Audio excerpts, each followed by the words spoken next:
Thank you for putting up with me. Somehow I got Fox something over here. I don't know how that happened. Oh, thank you. You get the button.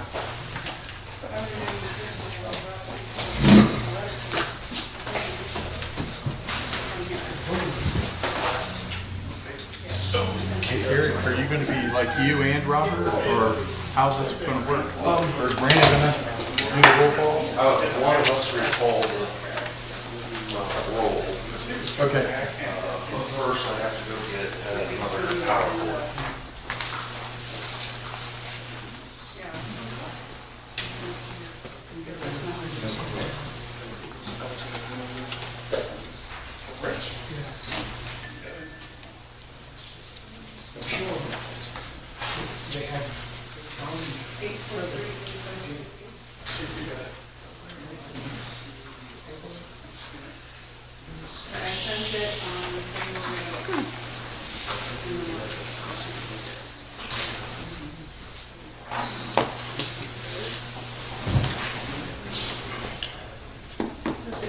Hey Joe, are you all caught up on your sleep?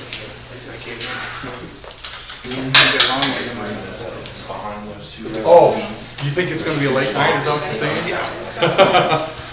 No days. First.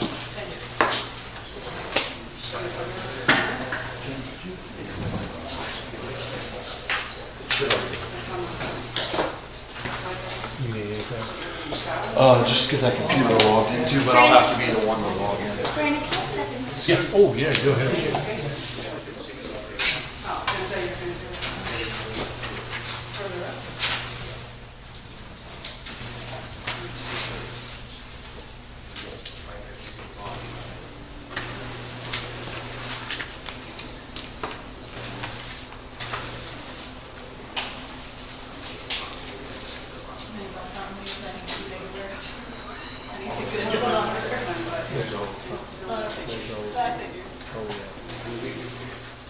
Yeah. They're not too nice to each other, but I was over there looking at that. Weird. Never like they're after or still whatever it is. Just work response. Very Marshall. Rachel or so whatever it is, then sort of makes their way back into all kinds of make her and Melanie's answer is that she's pretty still. Yeah. Good. Yeah. Good.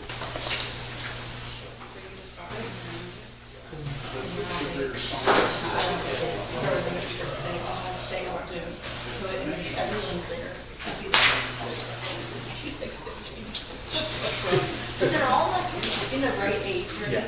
Good. Where they have a group, maybe That's good.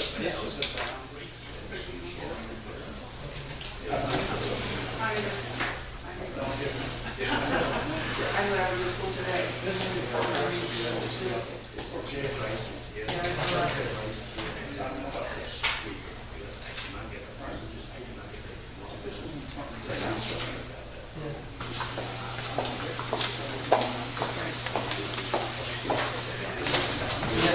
Joe, if I could just have another 60 seconds, sorry.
You mentioned it in the PSO officer.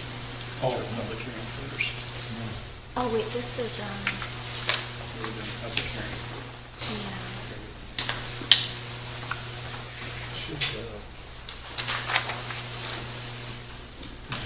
Okay. Just connecting. Okay.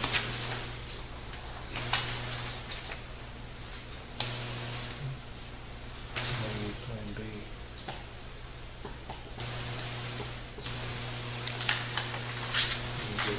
Yeah, if you want to just connect it, then do your job.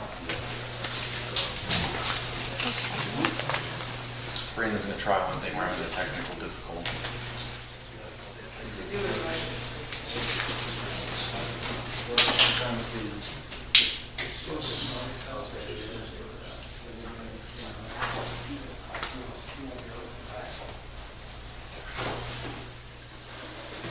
It's going to be at least a half an hour.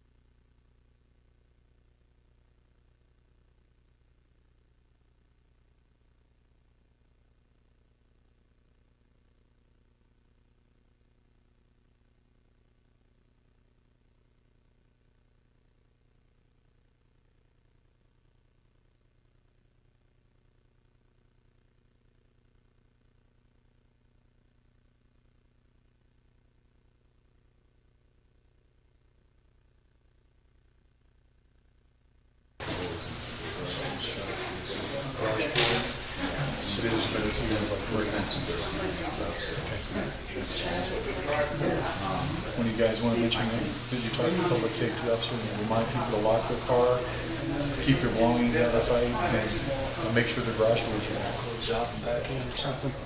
I can come back. Go get some It didn't seem like it was in the system. I guess the other thing that come to my attention is the Amazon entrance down there on Warner Road. Apparently in the mornings it's being backed up. It's a safety issue. I don't know if the sheriff's been alerted to that. The resident can speak to it. Yeah, we had someone call us about it, and Oh, yeah. I'm down there and checked it out. There's gonna be traffic. It's construction zone. Joe, are you so wanting to there's talk gonna be trucks coming in and out. My understanding is that they check in at the security station. Oh, That's what's yeah, well, going on. this is. It's only in the morning. You know what time? Probably just before 8, I'm guessing. I'll put Okay. notice out for that. Yeah, between 7 and 8, I think that's. Stay out of my bank account. She said because the person described it as a parking lot, so you have to go around it and wait for traffic coming the other way and hope that they run into it. I'll put something on there and have some people. Okay, and I mentioned it last night to the county engineer also. He might come up with some other solutions. Do you guys want me to come back or no? I think Joe or you mentioned this. Eating up tonight. You've already been here for, We'll give you a report. yeah, thank you. Sounds good. Thank you. You guys have a good evening. Have a good night. See. Experiencing technical difficulties?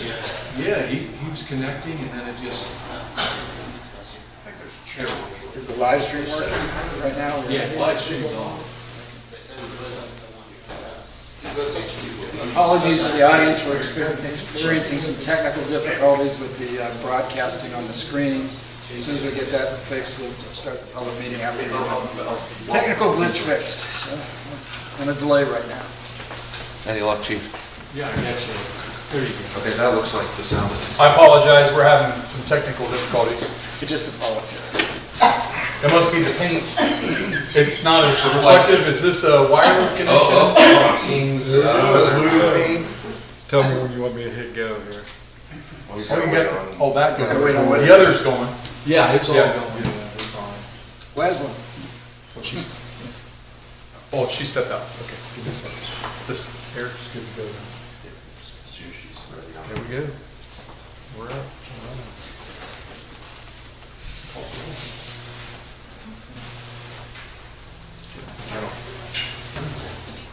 3-4 sitting right there.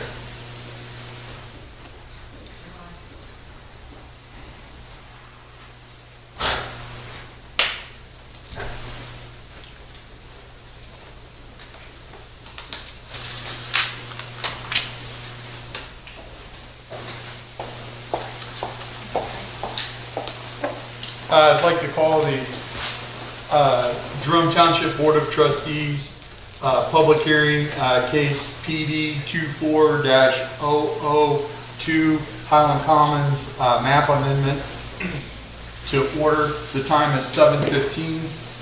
Roll call, please. Mr. Adler? Present. Mrs. Davis. Present. Mr. Kraft? Present. All right, Mr. Snowden, it's all yours. Thank you, Mr. Chairman, other members of the board. This case was submitted to the Township Zoning Department in May of last year. And the request is to rezone an approximately 6.97 acre tract on Highland Coy Road from RU District to Plan Development District to allow a mixed-use development. The site is currently zoned RU District. The property to the south is shown on this map as zoned rural, to the south and west as zoned rural residential district as well. But since this application was submitted, that property was rezoned to Planned Development District, and that development is commonly known as Jerome Graham Phase 2. To the north, you can see the green there, rural residential zoning district, but that's owned by Metro Parks as part of Glacier Ridge Metro Park. Across the street there in gray, on the east side of Highland Coy, that land is zoned PUD district in the city of Dublin zoning regulations, and it allows, in summary, single-family dwellings. So it fronts to a neighborhood across the street. There's some open space buffering those homes. This is the township's future land use plan. The future land use plan called for mixed use, mixed commercial and retail. In the text of the plan, it states that the purposes are for office and retail commercial uses, as well as, in some cases, higher density residential, which the plan defines as up to 6 units per acre of multiple family dwellings.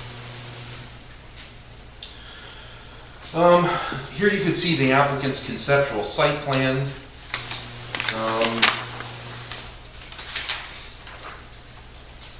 This case was originally submitted back in May, submitted to LUC Regional Planning Commission. LUC Regional Planning Commission reviewed the case on May the 9th of 2024 and originally recommended denial for the reasons stated in their report.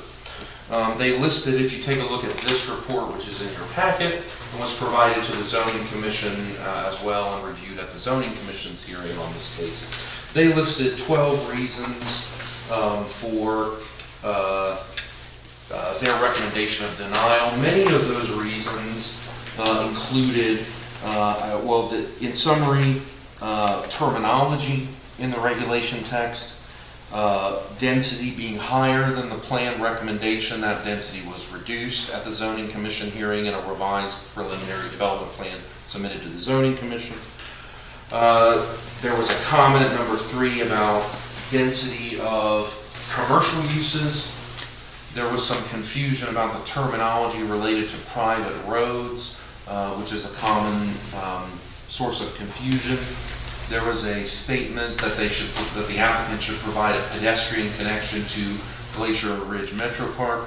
I'll let the applicant state that in their presentation, but my recollection from the Zoning Commission hearing is that Metro Parks was not interested in having a pedestrian connection. Obviously, have to have both property owners agree to have such a connection. There was confusion in a previous version of the conceptual site plan about the building numbering. That was corrected in a revised conceptual site plan that's before you. There was a confusion about parking space size. That was addressed in a revised regulation text. There was some persistent confusion about signage. There wasn't a signage plan originally provided. That has been addressed, and I can talk about that a little bit later. There was a statement that they didn't establish a minimum lot size, but in this case, there is no division of this property. So there's no new lots proposed in this case.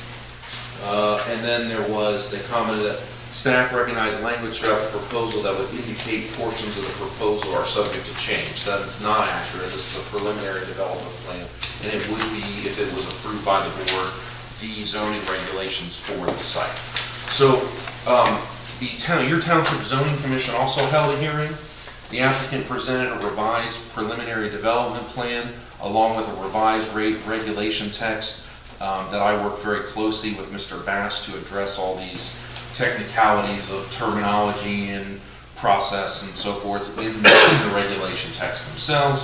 Just as a reminder, in a PD district, there are conceptual plans, and then there is a regulation text. A regulation text is like a little mini zoning code that just applies to this development. The applicant provided a letter from the county engineer's office stating that they weren't requiring a traffic impact study at this time, but they would require it at the time of development. And that's based on a lot of the traffic improvements that are going on in this corridor and are ongoing in this corridor, if I understand it correctly. So ultimately, my recommendation was for approval, and I listed modifications or noted modifications in my report and at the zoning commission hearing. That primarily dealt with the regulation text that was addressed.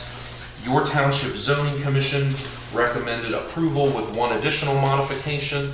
The additional modification from the township zoning commission was that the signage plans be essentially combined. There were 2 pages in the applicant's revised plan set dated January of this year that were a little bit different, both dealing with signage. So I worked with Mr. Bass to address that in a preliminary signage plan. So Mrs. Davis, that's what you're looking at there. It shows the building and some other information, but this addresses, in my professional opinion, the comment from the zoning commission is all the correct information about the proposed signage is now indicated on that plan.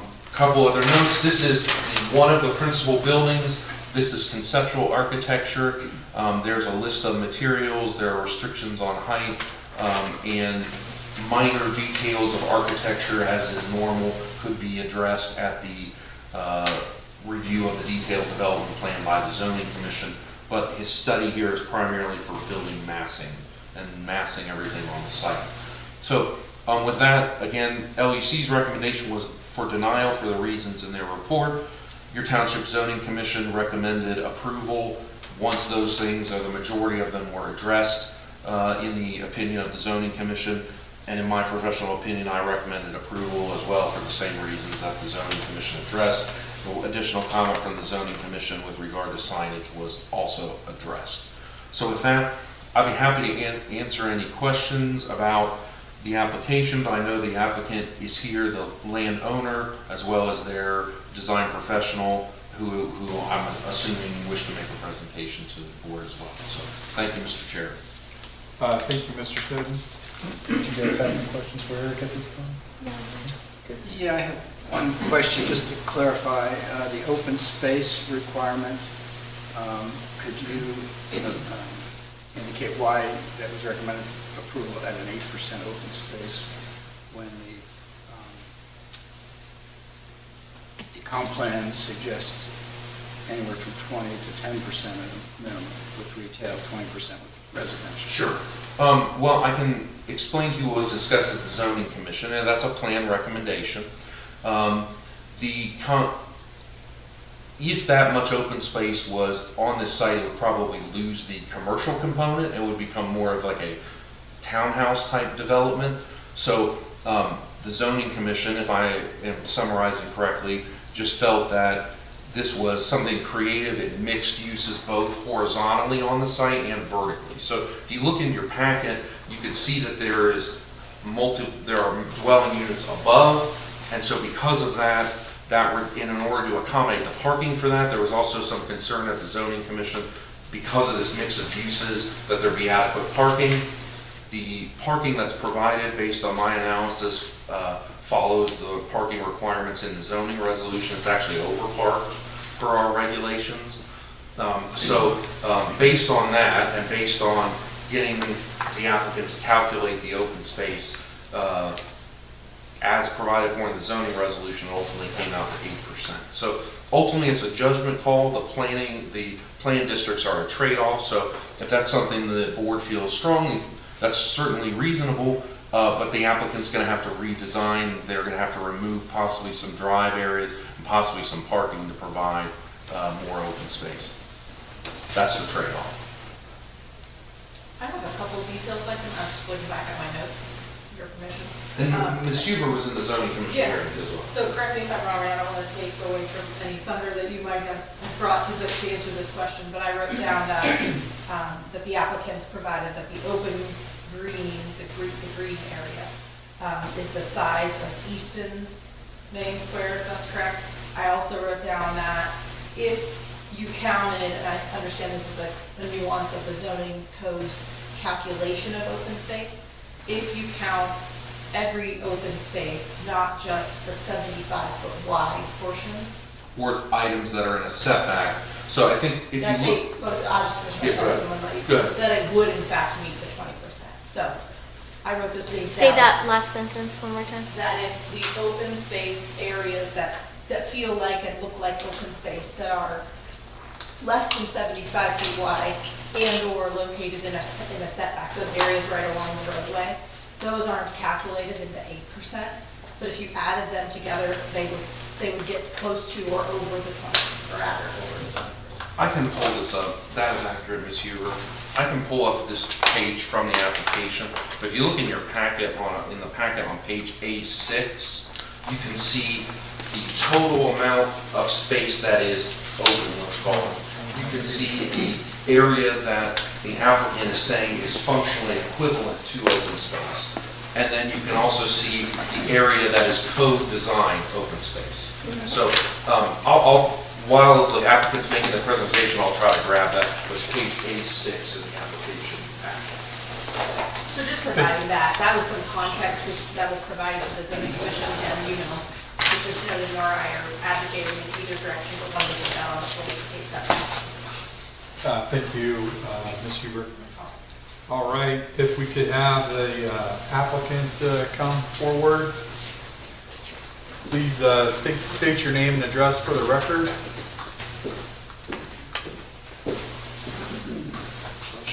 My name is Tim Bass, Bass, New York. Back here on behalf of Mr. Lou. My address is, my office address is 36 King Avenue, Columbus, Ohio. Jason Yo, 10279, Wellington Boulevard, R1. Thank you. I'll keep it brief, but basically our concept for this parcel was to create a town square as a community activity center for all the housing around the place. There's the Jerome Grand and all of the single family across the corridor and more coming. And so, as was mentioned, it wasn't the initial concept, but as we were developing the idea of this center and this green as a focus of activity, we realized it is exactly the same size, maybe even a little bigger than the square, the front square at Easton Town Center. So, and that's in the package for comparison. And so, it's as I said, it's a community activity node. It has retail. We envision it with retail, small businesses, something you might find on a street corridor, a traditional street corridor, with living apartments above. And so it is very much like a town square. That's our vision for this little piece. And it would be really walkable from Jerome Grand and a lot of the houses across the street, and then of course parking for people who drive in. And so there's a diagram in your package that shows the mix of uses is separated vertically with the commercial activity down and apartments above, much like you'd find in a main street anywhere, Mount Vernon or Johnstown or any of the little towns around. And then on sheet A4, you can see some of the conceptual massing And it is very much, again, that little town square impetus there, and very consciously designed to feel that way. And so that brings us really to, and then the landscape plan, but that really brings us to the question of the open space. And there's a description of open space as described by the letter of the ordinance that says it has to be 75 feet wide. But if you look at the middle diagram in the sheet, in your page, sheet A6, the very intentionally designed open space, actually, if you don't mind, can you go back one slide? Which slide do you want? The one that was just on. This one here? No, the one, number 5. You can see the open space, this and this and this. The open space is very intentionally designed to feel that way, and that's really represented by the diagram marked 4 in the, now we're on the, now we go to page 7, if we can. So in page 7, the diagram in the center, whoop, that was it. Yep. The diagram in the center is what you were seeing in those images. That green area is the open area. And when you look at that green area, which is the activity area, where we have pedestrians and we have, you can drive through it, but it's really the figural and focal open space. It's 19.9%. So. It's more including vertical. Right, and we don't include, even in the front analysis, we have to give 50 feet. We actually gave 50 feet over here. We can't even count it. This isn't even counted in that, and we still hit 19.9%. So I think it meets the intent of the open space. Much of the open space in a lot of the developments, and even Jerome Brand, is common. And that's right? So the way that our zoning resolution is structured, the retention ponds do count in the open space, so that is very common. If there was a pond on here, they probably would be meeting that threshold. So again, I've tried to be very careful about making sure we're meeting the definition of the open space when we show. In fact, I frankly got Mr. Bass, I got him in a headlock, and I told him, you have to do these 3 drawings. But the point of that was to show you, or show all the decision makers what the functional equivalent of his proposed application.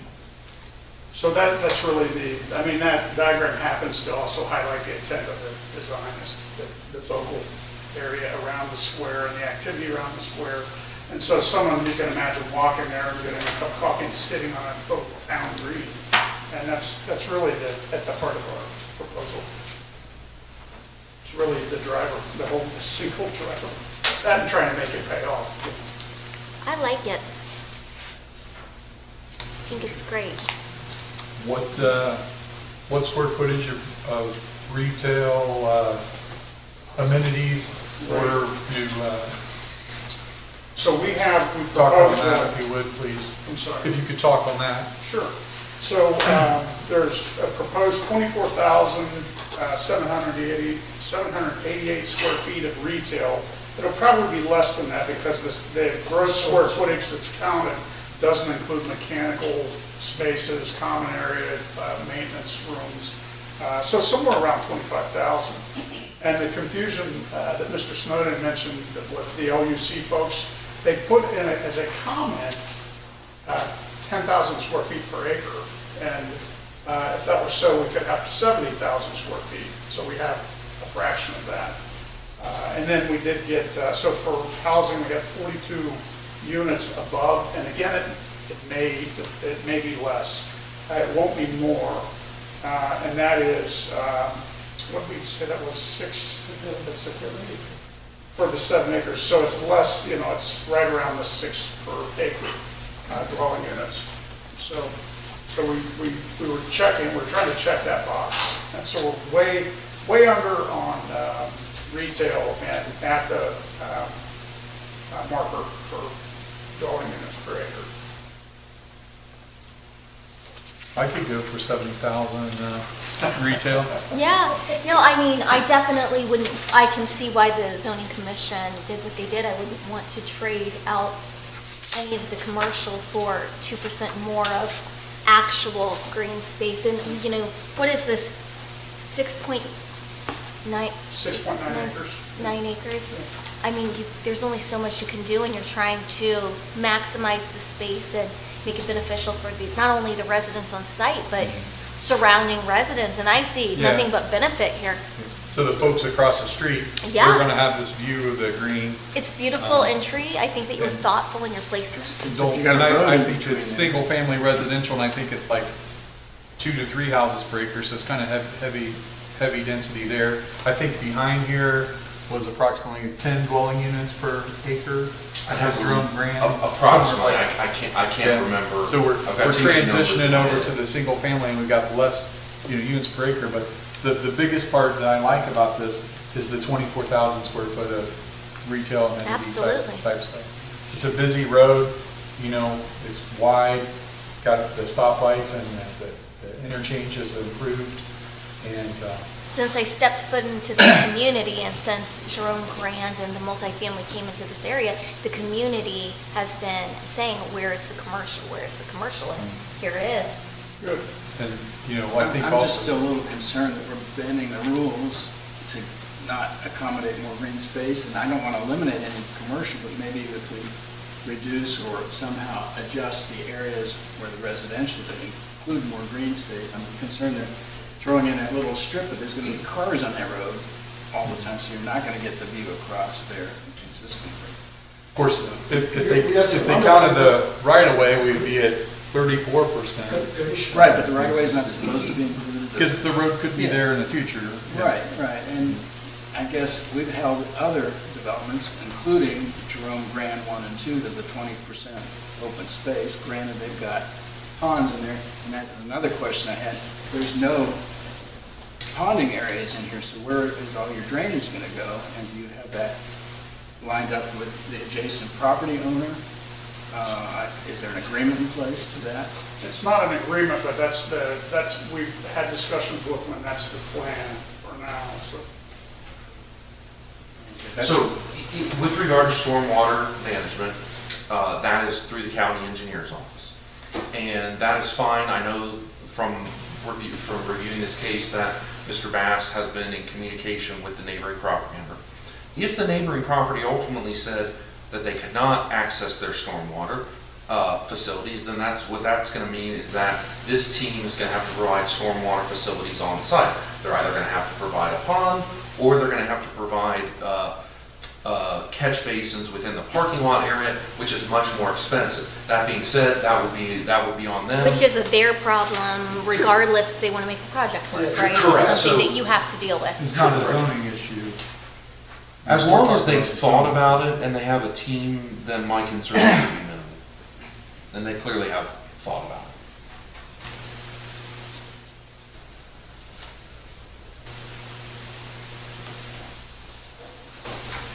Do you have some more? No. We covered it. Jerome. Questions? You said Jerome Grand, we held them to the 20% green space.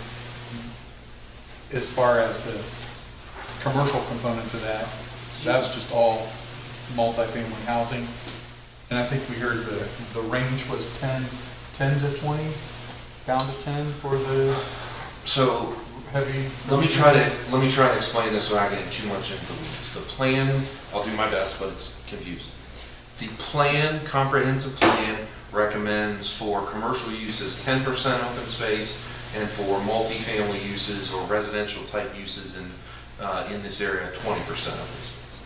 Those are plan guidelines. However, the township, for various reasons, then enacted those into the zoning resolution, which creates more confusion because the PD district is supposed to be creative. So we put what I call standard district regulations in our PD chapter, which has created confusion for years and years and years.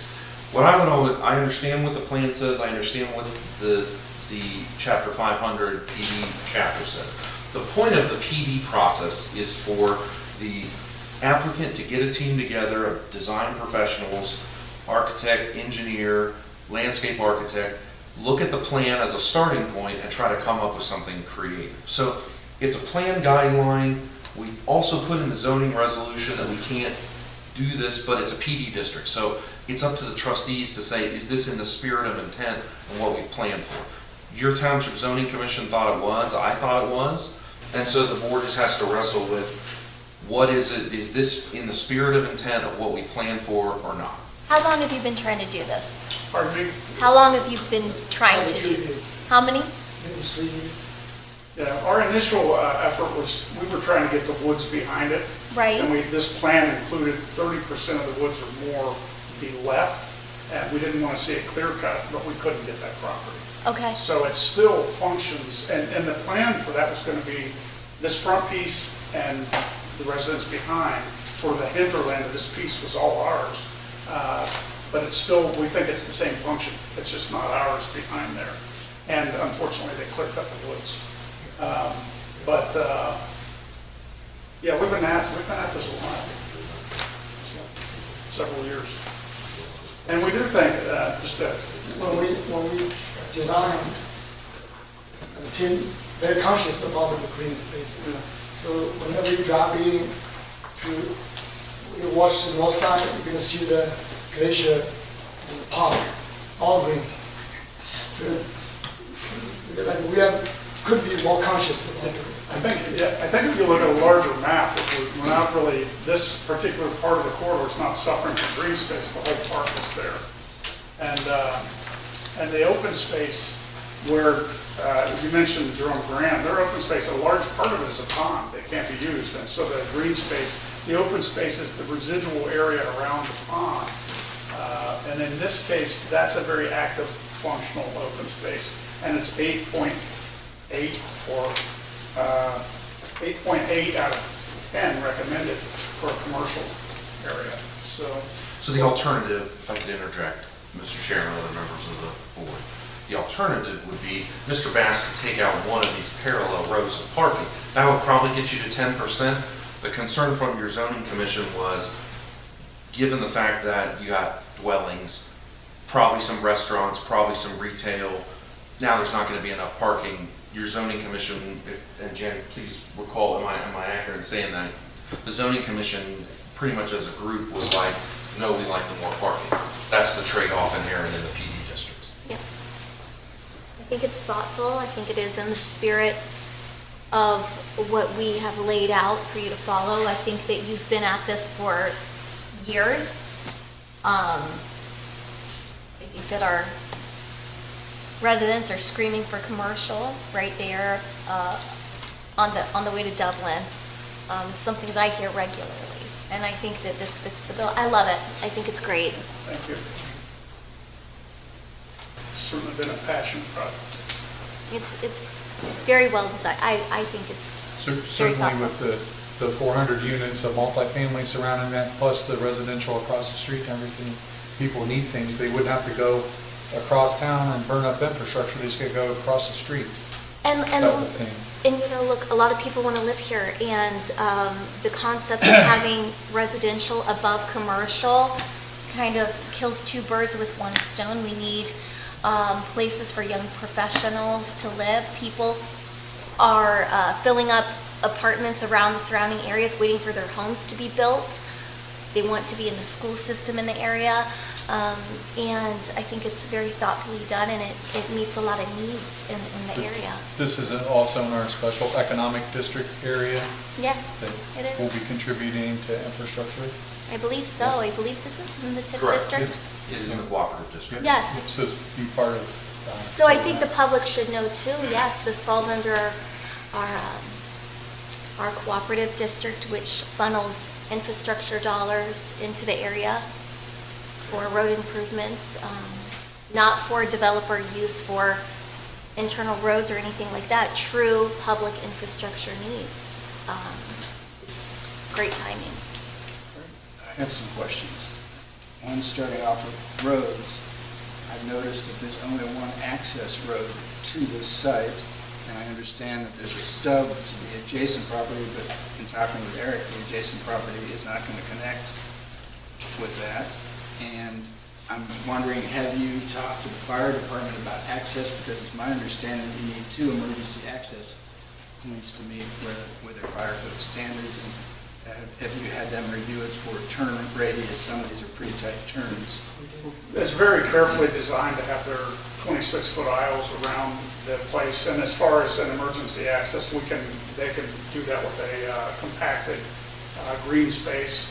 But you have to, Those diagrams were built on our old plan, and the previous driver of the neighbor design team said he didn't want this, and I still think we're going to go back and try to talk him into connecting, because it would enhance both properties. But to answer your question, the fire department probably wants two. The county wants one. I mean, I've been in discussion with both of them.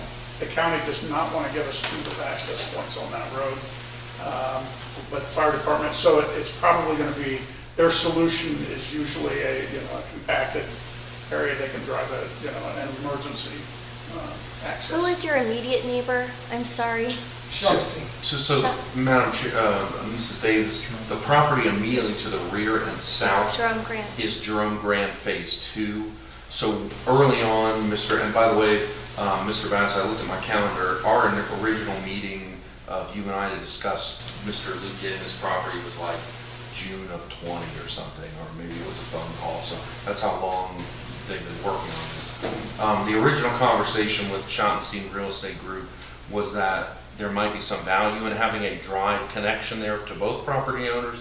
Ultimately, what Mr. Bass is saying is Schottenstein Real Estate Group declined to commit to that. They've also been through DDP and they're under construction, so I think we've also issued permits, so I mean, probably not going to happen, but it's both the south is to the pond and then the rear is to the backs of the townhomes in that development, if that gives you some context. Mm-hmm. But we designed it around that alignment, so anytime in the future, I think that connection, I mean, I would love to see it happen, and it's not an impossibility now the way it's designed. I'm just worried there's going to be a lot of congestion with only one access road to a retail area there. Concerns with the safety. I don't believe that we can vote based on The that frontage, legally. about the approximate foot of frontage. I'm not quite sure right now, I don't have a dimension on it. The question was, what is the How frontage much- of the yeah. lot? I can tell you that. How many feet?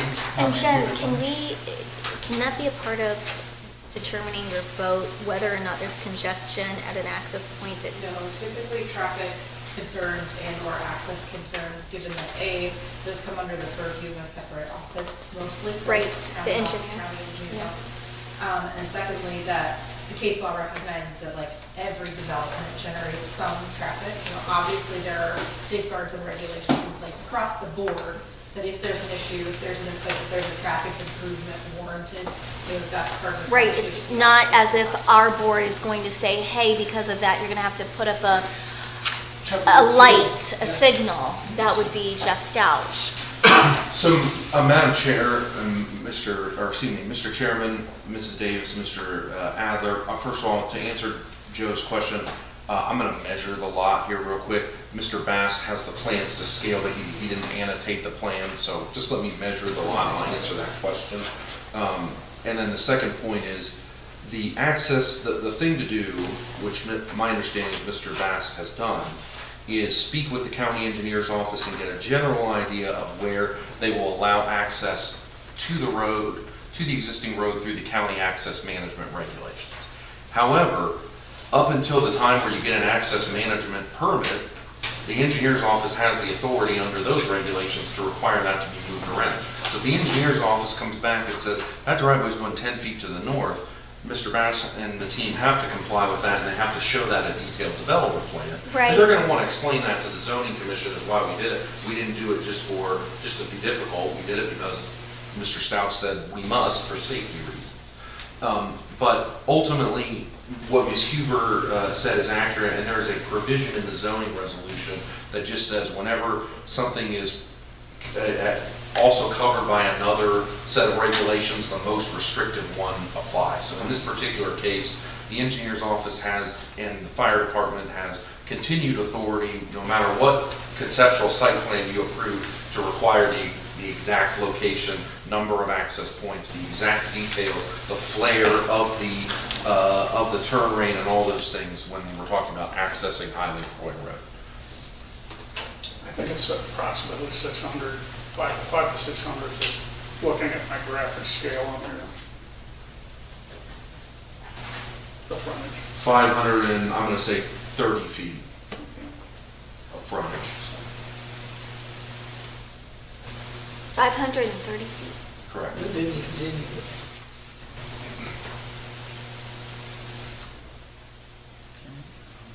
So, I have some additional questions. oh, Go ahead. yes, for the applicant.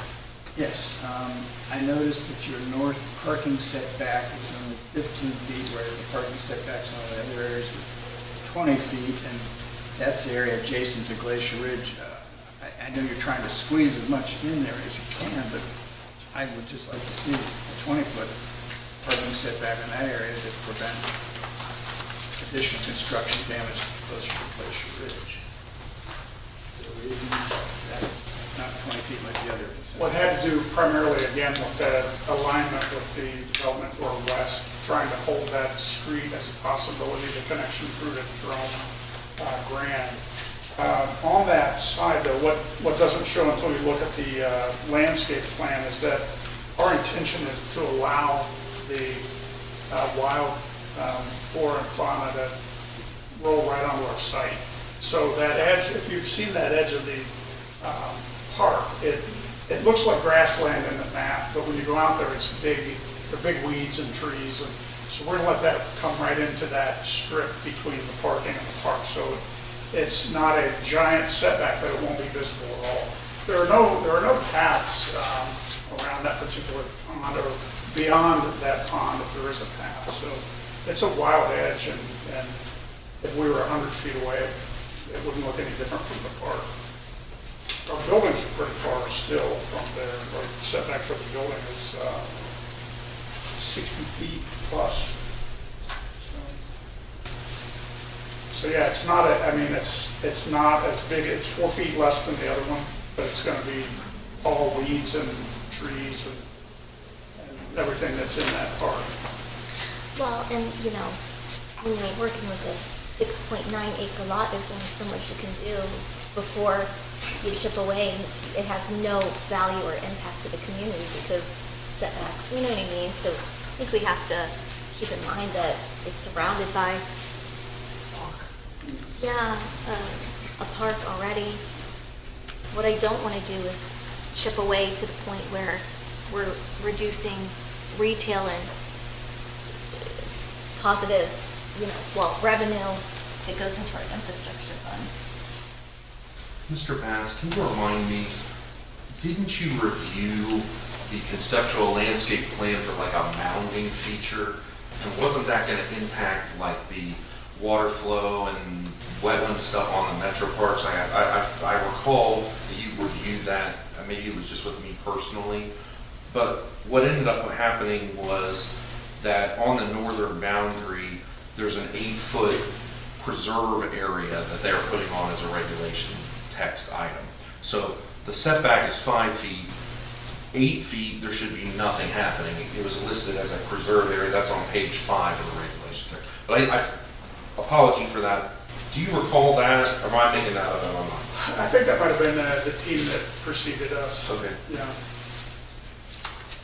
I didn't. Our response to that was to keep our water out of the park. So our water is not going toward the park. We won't contribute any. So is that 15 foot in a preserve area? 8 feet of that is a preserve area. 15. 8, but you said 8 and 5, that's only 13 feet. 8 feet is a preserve area, and then 15 feet, including that 8 feet, is the setback. Meaning, the idea is that when the parking goes in, if you say 15-foot preserve area, even if you put the curb right on the 15 foot, the guy that lays the curb still has to dig out a couple feet in to lay the curb. It's that type of tolerance we're talking about. But if that's insufficient, again, the board has certainly has the authority to request more. That's going to change other things on the site that you may or may not want to trade off.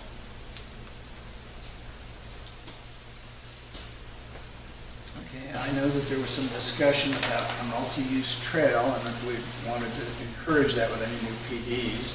And the discussion I heard from the zoning commission meeting was that they have access to the trail across the road to use going up to Glacier Park. And I guess I'm asking, see any access to going across the road. How would a person who's living here get access to a trail that goes up to Glacier Park? Where would they have to go? We don't have control. Yeah, we haven't designed a crosswalk yet. I mean, we'd have to work with the engineer. We approached Metro Parks. I contacted them several times and said, come on over. Anywhere you want on that edge, you can come through, and they weren't interested. Sorry. And that might be because that trail was on the other side.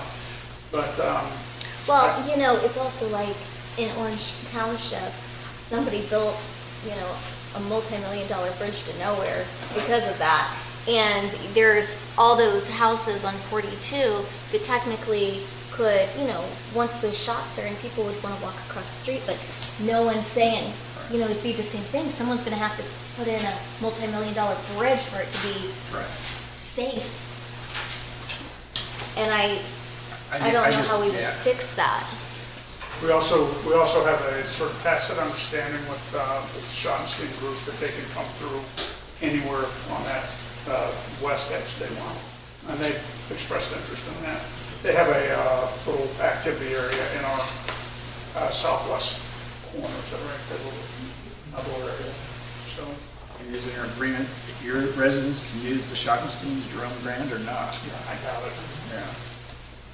But that's business for our guys. So I think that it's in the spirit of the development that have people walk. And so we made that clear to them. I still want the road to go through, so. There's no walkway shown on here. You can access from the other side. Yeah, we just haven't identified it yet, but it's Is that going to be part it's in of our it? interest to do it. Okay. As the township can force them to connect. Yeah. Well, I mean, we welcome to love that. connectivity, but there's a point where, you know, you're isolated between a park and another multifamily property, and then you're across the street. I mean, if those residents want to get to you, I mean, we certainly want them to be able to utilize your facility, but I don't know that you can control a pathway across Highland Croy other than if the engineer says you have to put in a crosswalk, correct? It's even more complicated than that. The line runs down a portion of the right-of-way, so they will get to work with both the engineer's office and the city engineer at the city of Dublin. So Yeah, so it's that's not outside of it's our not control. Correct. So that for those reasons, it's not a good. It would not be a good idea for the board To mandate. Correct, or say in a regulation text, he must do this or else, because these other regulatory agencies might say absolutely not for good reasons that we're not even aware of because we're not experts there. That being said, there's nothing that prevents that, as well as you know, something like a 4-foot walkway between their property and the property behind it. Both property owners are in agreement about where that walkway can go. That's, again, that's totally fine, could be dealt with a detailed development plan. So there's a lot of options, but many of them are predicated on folks agreeing, and that's just At that point, I would hope it would be collaborative between both properties owners. that would be ideal. But again, that's why it's not. That's why it's a good idea for the township to do what it does, which is say you can do these things, but it would not be a good idea. Some of the things that were done in the past to say you must do these things when it's predicated on somebody else being on board who's not in this room. Yes. Well, we're certainly interested in, I have a whole package. I think the current landscape plan does not have the road in it connected. But anytime they want it, we'll connect it. Anytime they want, we'll connect the walks. Anytime the park wants, they can come through. I mean, more traffic is better for this site, and more traffic is part of the vision, so. Mr. Adler, did you have? Yeah, I've got one other point to bring up is the maximum height you've got set. And it's 35 feet, whereas our comp plan suggests that for retail it should be 30 feet. If you could bring up the plan showing the building elevations and the rooftops.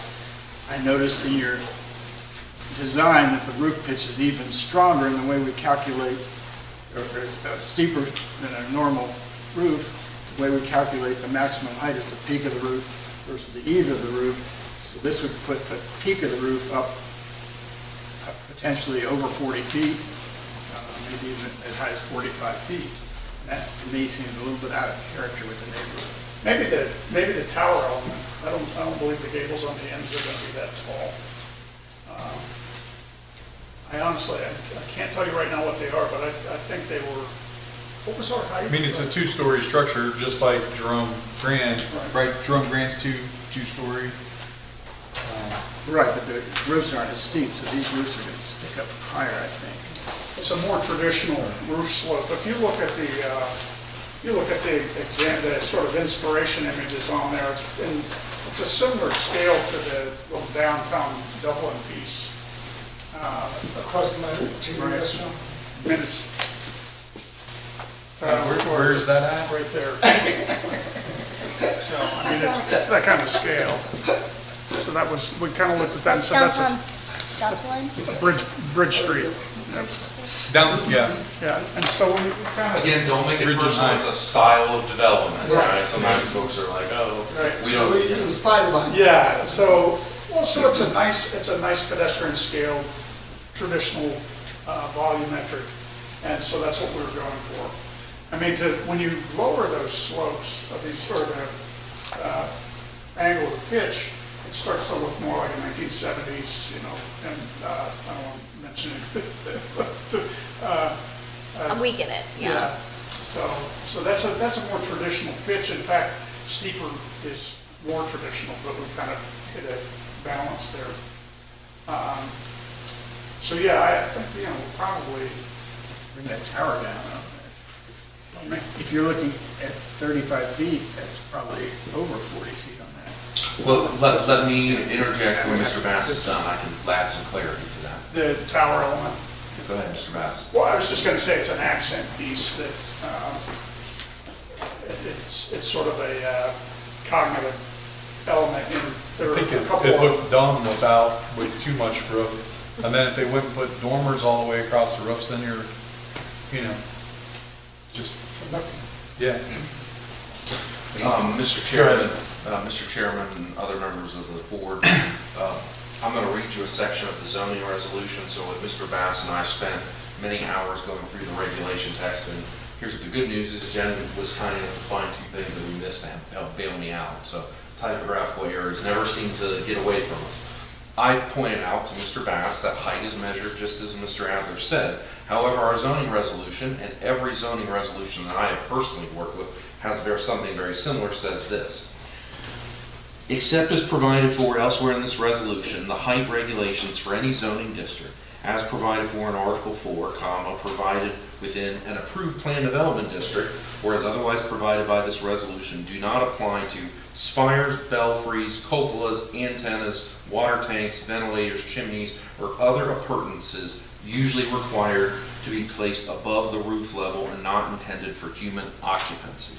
So that is why when you drive down the street in a traditional neighborhood, you might see every house is roughly no more than 35 feet, a lot of them less. But the church spire, which has been there since 1950, is out a lot of times quite a bit taller than that, and that is because that particular community's zoning regulations probably have, if not that exact sentence that I just read, something substantially similar. So what that is intended to do is to encourage folks, not discourage folks from doing this type of creative architecture. If the board feels that they don't like it, then the board could we can adjust the regulation text to accommodate that, but it'll be as Mr. Kraft said, which is now there's less happening architecture. So what happens is one of these tall elements happens at the dead end of each street. So it's the terminus of a view, which is just a townscape design element. It's an intentional cognitive element. When I'm on this street, that's the end of it. When I'm on the next turn, there's another one. And they're not all the same. One is a gable, one is a tower like this, and one is a little bit more oriented towards the view from Highland Croy down one of the streets. So they're intentional little townscape elements. Again, like you might find around the town square.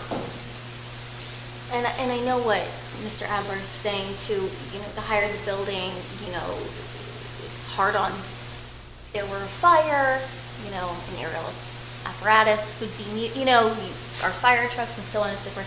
Can I ask a question?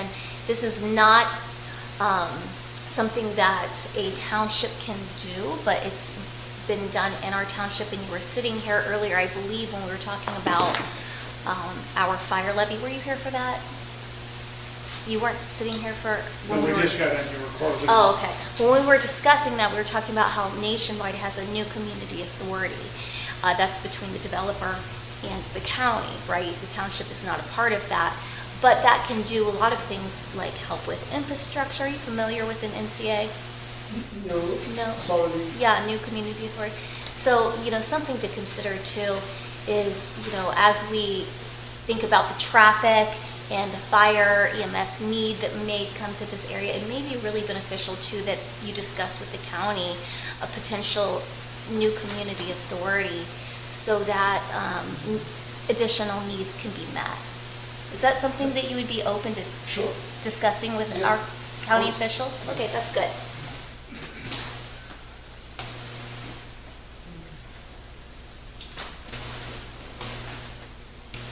I guess I'm just still struggling with the 8% and not being in compliance. I'd like to see it at 10%. I don't know what that would impact other than pushing one of these buildings back.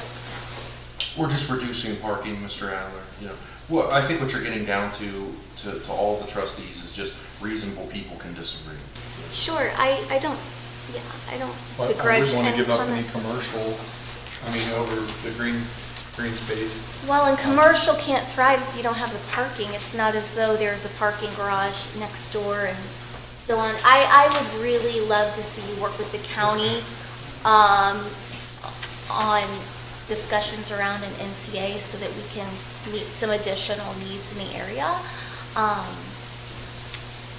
And outside of it, which again, the township doesn't have any part of really, but outside of that, I think it's beautifully designed. I think it's thoughtful. I think that the entry screams green space, frankly. No one's going to know it's 1% off green space, I think, but I don't want to trade that out for less parking because you need that to thrive. I've been a small business owner a long time, and parking is a struggle. It's And I'm just concerned with the layout of the parking here doesn't put a lot of spaces near the retail. You got to go behind the buildings to park and walk, and that seems like a little bit out of character with creating retail space. But yeah, It gets into the trade-off. Again, that's what's so difficult about someone taking the chance on a 6.9 acre lot. There's only so much you can do. You could get a multi-million dollar, billion-dollar company come in and have purchased, given a great over-asking price for those woods in the back. And so, if it were nationwide, they may be able to do things that you weren't able to do because they were able to acquire land. Maybe they will come here for 5-story. Right. Well, yeah, you never know. Yeah. So I can appreciate what you've put together and brought to the table, given the fact that you only had 6.9 acres to work with. I think that you tried to maximize the space and generate a nice little pocket of commercial tax revenue for this area and some amenities. We're not asking for tip. Yeah, you're not asking for tip reimbursements. Yeah, but that's it true. is in a tip area. It's in the tip area. That's my point. It's going to generate some nice commercial tax revenue that benefits everyone and some great amenities for the residents in the area.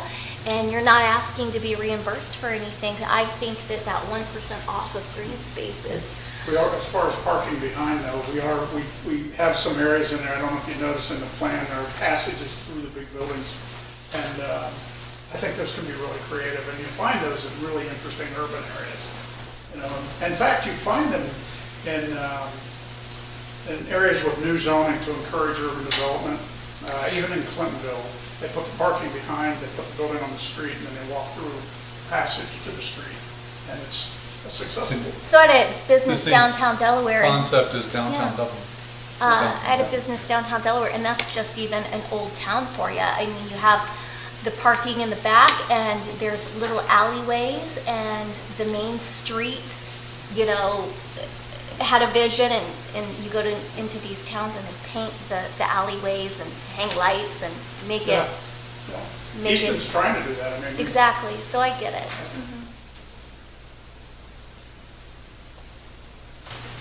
Mr. Adler, did you have any further questions? Mr. Davis? I'm glad to hear that they're open to speaking with the county about a new community authority over the site. I think that that's a great, Yeah, there is some. a great thing. Thank you. Mr. Chairman, before, if you, unless you, I don't want to interrupt you. Go ahead. But I know this, Eric sort of stole my thunder, but there's a typo about the tree ratio. Can I just show you where it shows? Tree ratio? Yeah, there's a mention of it in the text. So it's a 7 parentheses 6. And it actually says that on the landscape plan too. What was the intent there? Just to meet the, there's a border description in the overriding ordinance, is that right? Yeah, let me look at the zoning resolution. So we were just trying to transpose that. Okay. So it's supposed to be 7 or 6, whatever. Whatever. How many hours did we spend, Mr. Bass, trying to correct that? Just give me one moment. I think it's 6 in so many feet. I just want to clear this up because we can fix it in whatever action the board. Thank you so much. Yeah. I did find one other question I had in here. Okay. Go I had ahead, asked Mr. Adler. Eric this earlier, but under materials here, you've also indicated vinyl siding is one of the materials. Is that something that we allow in our materials list? That materials list that we put in there, that I helped Mr. Bass write, is just boilerplate. It's trying to cover a whole bunch of different eventualities. So if it's something that the board wants to strike, that's totally reasonable, but just know that the zoning commission is still going to review the actual details and materials of the building at the time of construction. It might be a situation where vinyl siding is okay on the back and not on the front, but it's just, I mean, how much do Do they you want to intend use it? on using vinyl? So let's strike it. They don't intend on using vinyl. Easy enough. Okay, give us 1 second, we gotta write that. If they don't intend on it. Yeah. There's too many others. There are other alternatives listed in that list. Because I recall there was a discussion about that when That's the a great zoning point. resolutions were made, and that was something that got struck out of I the mean, it's not, zoning resolution. Yeah, that's boilerplate. It's designed that the applicant can add to it, and in all this, as you can see, there's a lot that goes into it. It probably just didn't catch on that they weren't actually going to use that material, so if they're not going to use it, let's just strike it. It's not a problem. okay.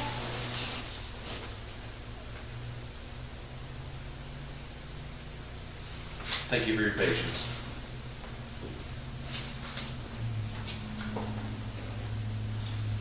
There's a, you know what, I think there's a drawing of what we intended on the landscape plan, so we can count.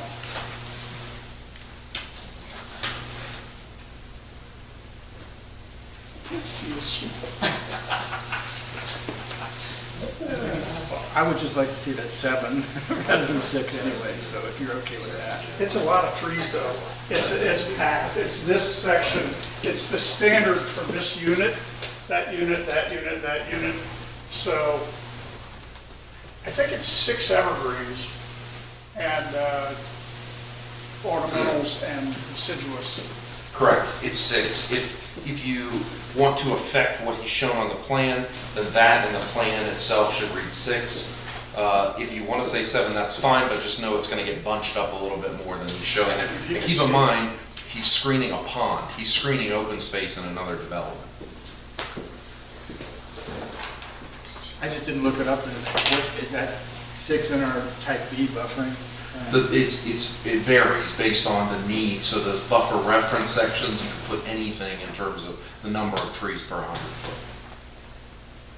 Probably what happened is I thought he there wrote- were specific numbers in the buffering. it varies. You're right, but it varies. There's no standard for any one situation. If they did 7, would that make you feel better about the 1%? Would you do 7? I need to let him win. In lieu of 1% It should, additional. it should work. It should work. Will you do 7 trees? You will? Okay. Is that better? Okay. Give our council here a moment to. Well, you keep going now. I got it. And I will write out the line to remove vinyl siding from that section. Come on.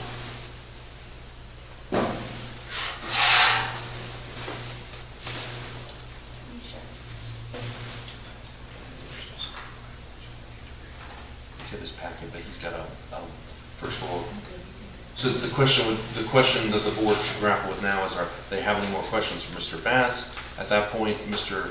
Kraft should take public comment, of which there's none listed, but he should take that opportunity, and then we can, Jen and I can discuss, or Jen can discuss next steps, read through these modifications. Thank you. Thank you. Thank you. Okay, public comment. We don't have anybody that has turned in for public comment. We've had quite a bit of discussion already. I really like this plan, and I'm in favor of it. I'd like to say that. I think it's beautiful. I think it's beautifully designed. Did you want to open it up to anybody? Oh, sure. Is there anyone from the audience that would like to speak to the board? Thank you. Go ahead, I'm sorry, I interrupted. Oh, no, Oh, yeah. I think it is beautifully designed, and I'm excited about the commercial component and what it will generate for infrastructure dollars and the amenities, and it meets the ask of many of our residents. So, well done. And thank you Yes. for sticking with it and not walking away when it got hard and you're a couple years in and probably want to rip out your hair. Right?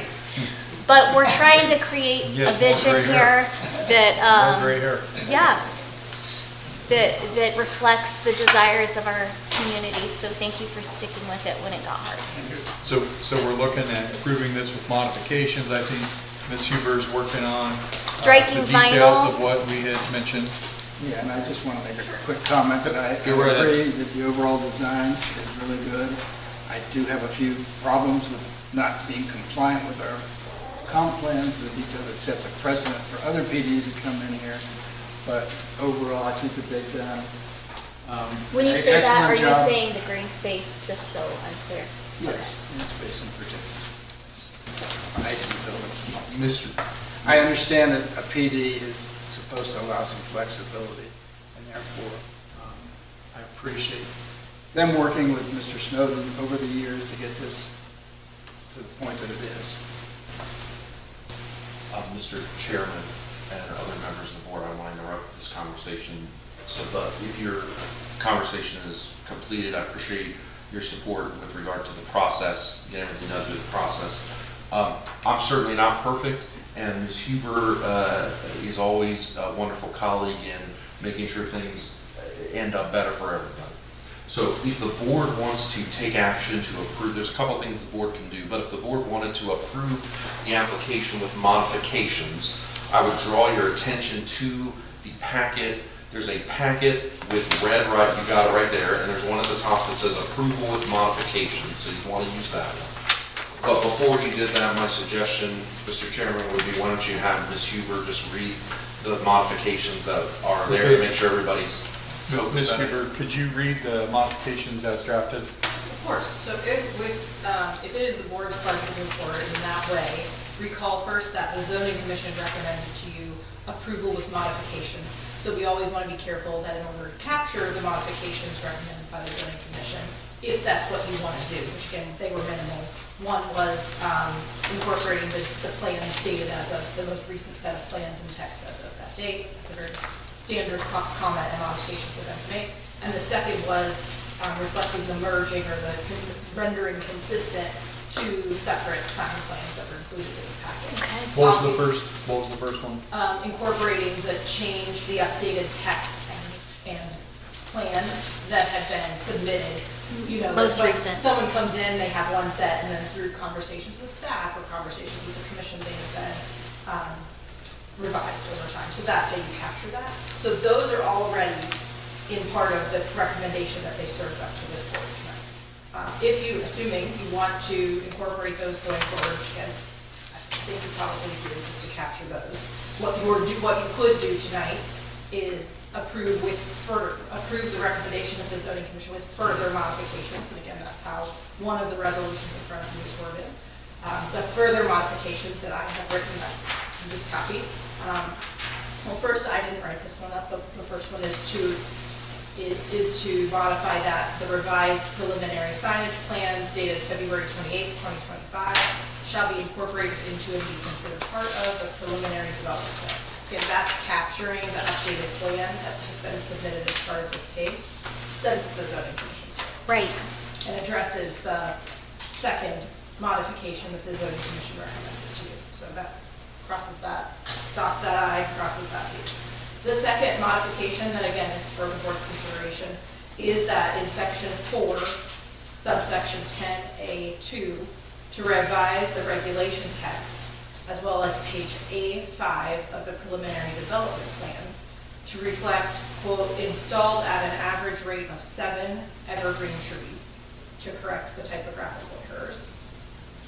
So that captures, it's actually reflected 2 places, once in the text and once in the plan, so that captures both places to reflect 7 instead of the 7/6. And then a second modification that reads in section 4, subsection 4A of the regulation text to remove, quote, vinyl siding, unquote, from the list of permitted materials for your consideration. Okay. I move that we accept the recommendation of the Jerome Township Zoning Commission to approve this proposed amendment to the official zoning map with the modifications as stated by Ms. Huber.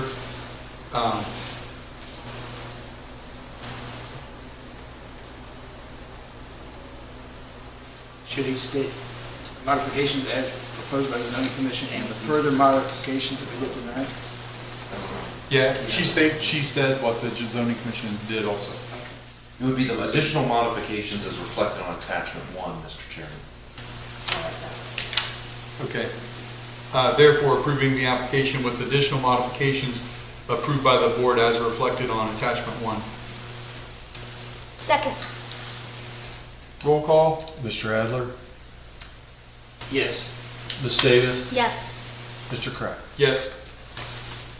Mr. Chairman, I'm going to bring 2 copies for signature. They're identical. The time is 8:22. I move that we adjourn this meeting. Thank you. Second. Appreciate it. Thank you.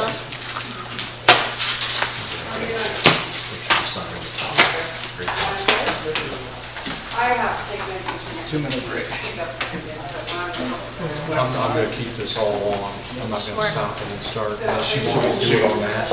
You can pause it. Just hit pause. Yeah.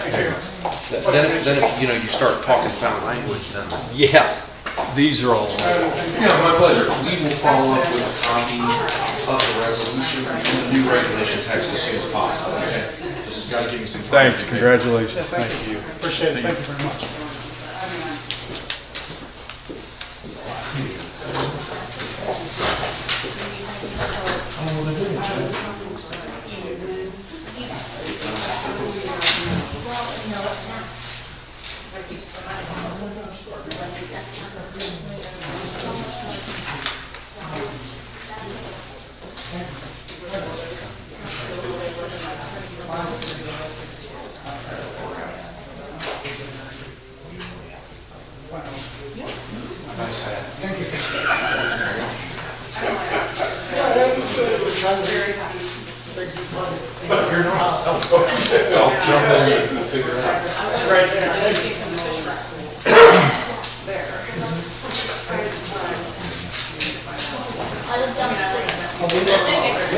Getting a little excited. There's an extra page in my thing. We have 3 pages of.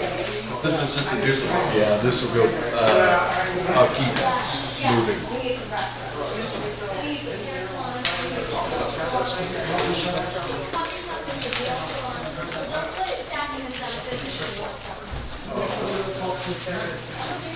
Yeah, Brandon, there's a lot going on.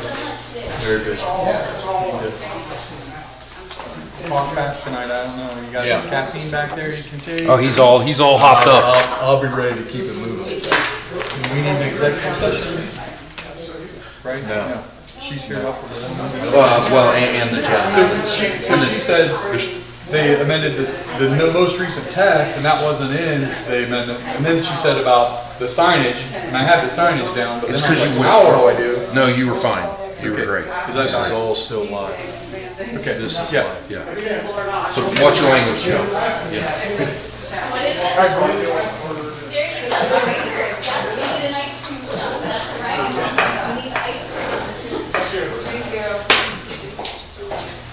It's video.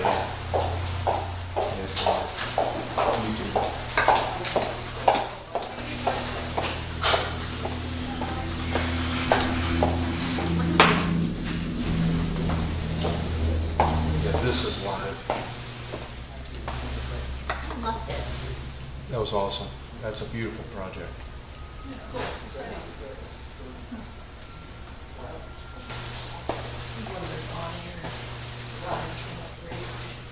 You know what? I can mute.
Yes.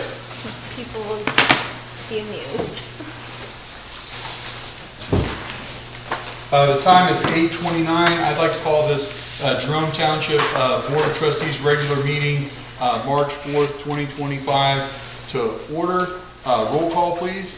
Mr. Adler? Present? Ms. Davis? Present. Mr. Kraft? Present. If we could all rise for the pledge. I pledge allegiance To the flag of the United States of America and to the republic for which it stands, one nation, under God, indivisible, with liberty and justice for all.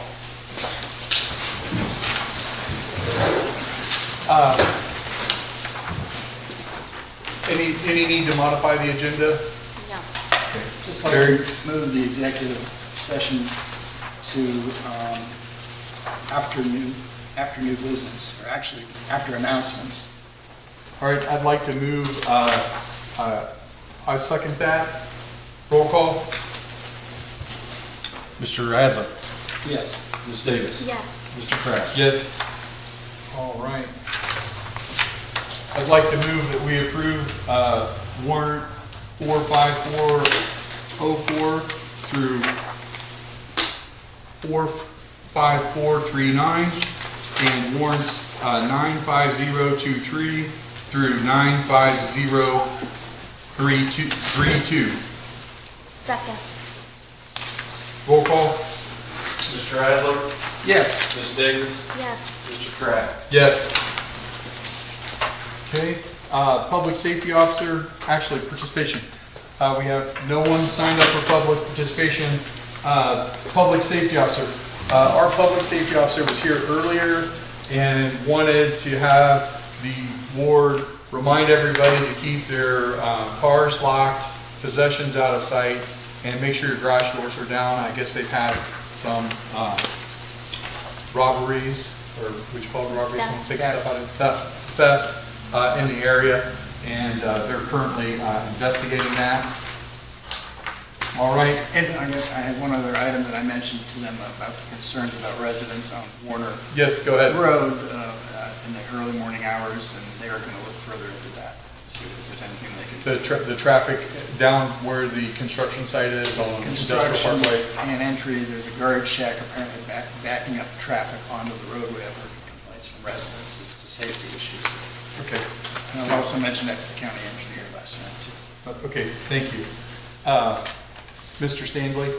Yes, thank you, Mr. Chairman. As you know, we went out to bid many days ago for the new road department building that will be built here on the premises.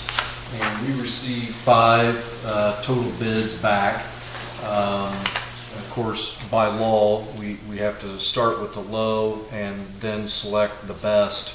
So it's the lowest and the best. The lowest was Classical Construction that came in at $1,325,000. The first thing we did was then evaluated all of the bids that came in, and then we invited Classical Construction to meet with us. We reviewed several things with them about the project to make sure they understood what we were asking any successful bidder to do. The owner's son is the one who came. He handled the interview very well. We were very impressed. They had provided us with references. We've reached out to those references in the area, and all gave excellent reviews. So I would like permission to work with our legal folks to move with Classical Construction, move them forward on this project. I'd like that permission to move forward. Private legal counsel or the prosecutor's office or Georgia Streets Johnson? Been working with Julie on this. Okay. I prefer to stay there if we could. I support this. So we need to tell him to go ahead, or do you want to? I move that Mr. Stanley work with the legal counsel to take the next steps in the bidding process. Second. Mr. Roll Adler? call. Oh, I'm sorry. Mr. Yes, Adler? Yes. Ms. Davis? Yes. Mr. Kraft? Yes. Thank you. Yes. Really quick, I continue to work on quotes for the LED sign project out here. Our holdup is not only, just getting some artwork back, but graphics, so we can kind of see what the artists are thinking. But also the Curry Farm force main has not been done either, so we can't do a sign until that force main project's done out front. So we'll try to coordinate that, but I'll be back to you soon on a final proposal for that, I hope. The tornado siren project. Could I just mention one thing? Yes. I want to make sure that part of that sign is having the software to operate the sign. It is included, I double checked, yes. Both confirmed that. Thank you for that. The sign, just in case you don't understand, it will have a software that we can operate the sign from inside, so we don't have to go back outside to program it all the time. It's done through the computer, the control system with it. Tornado sirens, the two that the board had approved previously, they're still on track, but they ran into some snags on their timing. We have not received final any deadline or installation date yet, but the company that's, I think, helping with the tornado signs will be here this week to update the one out back, so we'll make sure they have access out here on the one that's here on the premises. And not that we need a decision tonight, but Chief Stewart wanted me to remind you that the prior discussion about tornado sirens with the board, we were thinking that the board's wishes is that you would consider, this as an ongoing type safety project, and that you might do one a year or one every 2 years. But we will bring that back to you. Just be thinking that through, because the next two, I believe, are going to be on private property, which we would have to work out some easement with those folks. So that's going to take a little bit of time. So if you want us to start looking at one now, that's fine. If you want to wait and table this, I know we have a very busy agenda on the next one too. It's really up to you guys, but Chief Stewart and I believe that, that would take you to 4 total if you did one this, order one more. That would put the 2 coming in plus the one out back. That would give us 3, and then the one that we would order this year, or 2, that would put you at 4 or 5 total. Okay, that one. Just maybe table that for now. I would like to just proceed with that at this point. Just indicate that we want at least one per year moving forward, assuming that the budget will cover it. I don't know if I want to commit to 2 at this time, but we can always add on another one if the budget is sufficient. Okay. Do you want the chief to get a quote for one for this year and then report back to you, or do you want us to move forward? Robert's not here, but I thought that we put in the budget. We did. Was it for 1 or for 2? I thought we put for 1. I'll double check with Go Robert. ahead with the next one. Okay, we'll go with That's what I would all right. say. I don't need you to bring back quotes. Yeah, we'll just move forward with 1 for now, and if Robert said there was room for 2, I'll communicate to them. Yeah, You have to just If bring it's back outside of the what we final budgeted, amount. if it's outside of what we budgeted. right. Yep. Only if That's it's good. outside of the Yeah, budget. that's good. Yeah. Okay, thank you. The grant for the walking path, that process is almost done. Ran into a little bit of snag there, but we teamed up with Eric and Pulte back here. They already had a delineation study done for their project. They gave that to us to share with ODNR and the federal government for their review, Army Corps of Engineers. So we're waiting to hear back from them. They have it. I know we already discussed this, but I just want to keep this in front of you. We're going to go ahead and order this. It's not a ton of money, but we have to get the AED purchased out here for our park. Baseball season is coming. That's got to be installed. That is now part of the state law that they implemented, and then the state, thank God, did some changes to the law. It was written a little wonky at first, and we weren't sure what that even meant.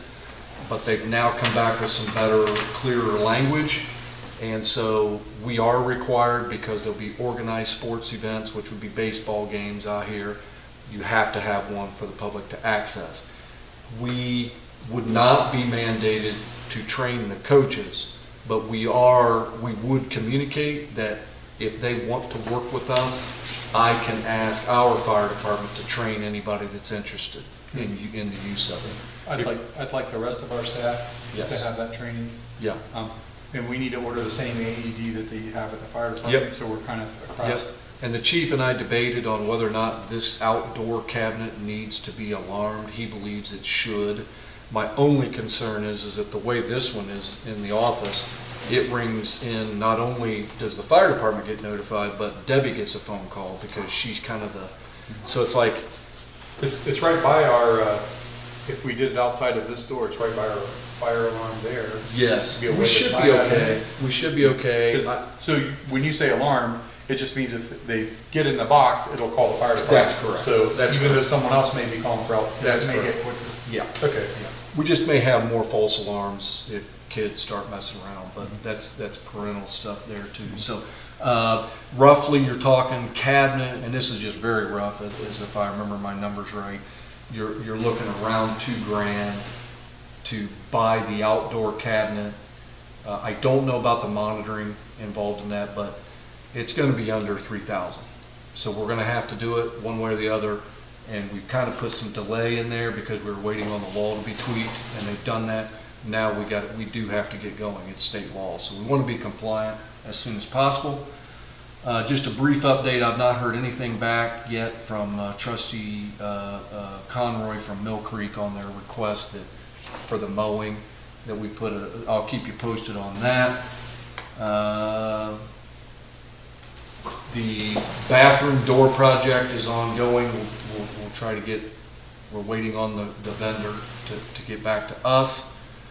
We're making a little more progress on the asphalt, kind of getting into the road department report here real quick with you. We're working with Plain City. We're debating on how to go out to bids if the county engineer is unable to provide that service this year with us. So if we go with another entity, my understanding is we're going to end up paying for engineering service fees, which doesn't make a lot of sense to me. I would really like to coordinate this a little bit better with Mr. Stouch's office. We've tried to reach out. We haven't had any response. I'm going to try to reach out again tomorrow to kind of put this back in front of him again because it's very important. Normally, their office would team up with Vince. They would go inspect the roads that's on our list. Yeah. And we'd be talking about 26, not this year, Correct. So Yeah. as soon as we get 25 figured out, we need to say, okay, That's what correct. do we need in 26? And I That's think correct. my discussions with Engineer Stouch, Yeah. that we're busy enough down here, Yeah. that probably every year we're going to need. That's what need we've been some doing. help. Yeah. Yeah. So it's just a matter Okay. though of do we, my opinion is we should not have to pay for engineering services. Yeah. Our county engineer, that's what their office does. They're the experts and they're the, they know our roads. Yeah. So I really would like to work with Jeff on that and hopefully we can get that done. We posted the part-time seasonal job for the road department. We received well over 40 applicants. Wow. Vince and Kenny have been doing some interviews. They were pretty close on offering one right now a job. He met all the requirements. I think he was 24 years old. Painting is ongoing here. And then the last thing that, not to convolute, but we really believe from the road department, from Debbie and Michelle's research, that we want to move forward with the columbarium project in Jerome Cemetery. We've had several people request, asking, do you have a columbarium? They would rather go that route and save money rather than, a full burial and so on. So our staff went and visited Darby Township Cemetery. They recently did one like 2-3 years ago. We love their design and In Madison or Union? in Madison, yep. And we love that design. We reached out to the same company that did theirs, and you can do, they have like I can show you later, but it's kind of a staggered effect, so you have room to grow if you need it. With them doing the concrete and everything, it's roughly going to be about $40,000. So we're I'll kind of put that How many information. spots would it have? I think it is in the larger one that's kind of your center, so to speak, the focus point of that area. I think Vince was saying you have your choice. You can put like, it depends on what size of niche you put in there. But I think you can have up to like 25 if you did a round one. So it'd be 5, 5, and 5 all the way around or something like that, and it can go up. Vince had the count, and I'm probably off. How did they charge for that at Darby? It's per, so each box, or it's called niche, it has a door, a separate panel. That panel comes off, so a husband and wife, for example, could buy one, and it would hold 2 urns. Okay. So they could do that's the way it works. 70. Because I was like, that doesn't sound Yeah. much cheaper. 35 for Correct. $40,000. That's $1,000 or more each. I'm well off on by my the time- count, but Okay. those Okay. are the numbers coming to my head. But we would, and I'll keep that in front of you one more time. I've sent out a ton of information on it as we get it, but that's something that the cemetery fund has money in it, and I think we just need to do it. If we ever got more parkland, I'd be in favor of natural burial. Yep. They have paths where people go walk and Right. they, bury people in there like they did in the old days, wrap them in a cloth, Yep. put them in there, Okay. back to the earth. Okay. All right. All right. I've not heard of that, but okay. Recently. I've heard of that, I'm not sure. I've never heard Yeah, of it's already I did on not. my- You just have a little, I know like there a may be some number legal restrictions. nailed in, and then they plant like wildflowers around and you just go walk like the Metro Park could be a big cemetery. Oh, I wow. mean, if it wasn't so bad. I didn't know that existed. So as I wrap up, you have the fire department report. I want to make attention down at the very bottom. I tried to send you guys a brief picture of it, but the new engine came in. It is beautiful. They picked it up down at Sutphen, and he's going to try to give us a tour of it tonight, but we just ran out of time. But if you get the chance, check it out. Brand new. They got some equipment yet to put in it, but the new lieutenant that was promoted recently through all of your board's actions to approve the staffing is Jeremiah Brisson. Lieutenant Zimmer, Chrissy got promoted to the new battalion chief. Oh. So they got a great administrative team, and then Battalion Chief Justin French will be the new administrator wing of that group of battalion chiefs. He's going to help out Chief Stewart up front, so pay close attention to that.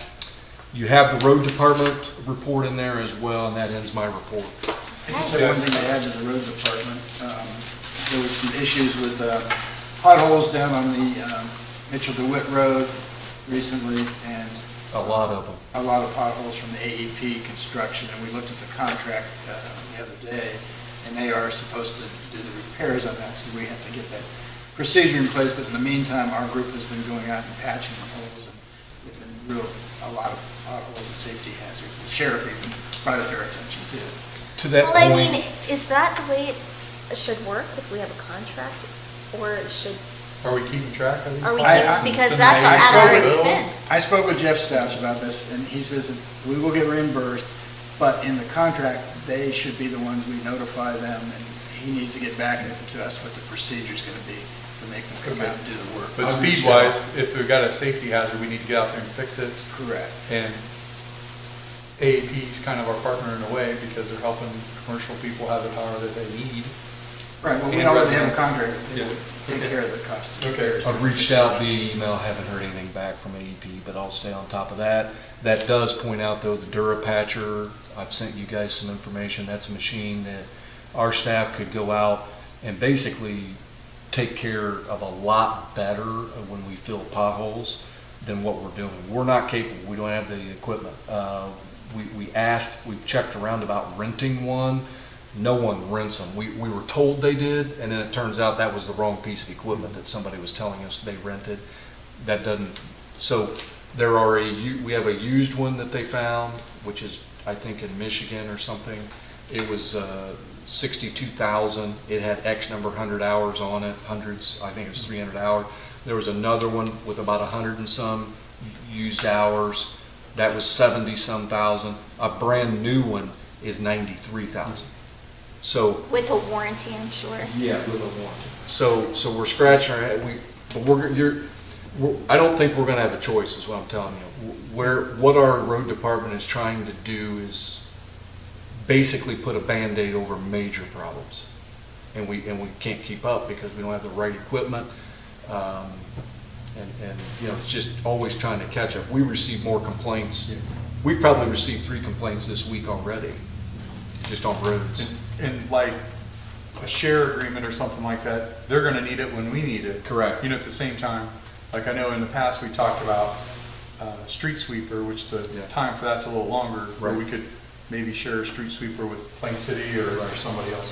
Robert says that the money for that type of a purchase at that level would have to cause the budget to be amended.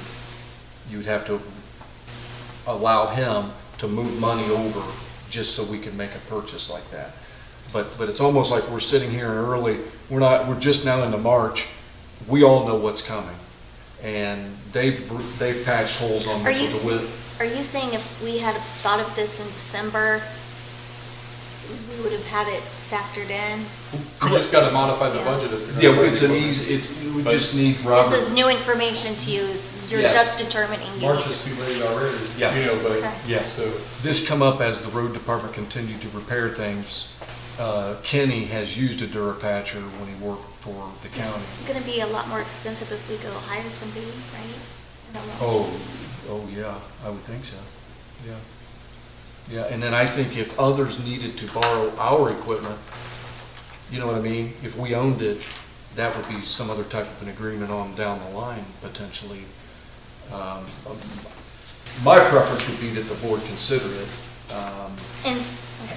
Have you looked into potential contractors that would come in and do the hot patching? on a- Well, I think we used to have like Chemco or something come in, didn't we? Or Yeah, how- Yes, and but how where does it all cost- stop? That's kind of Right. our point. These guys are saying they could hook that thing up and use it 9 months out of the year.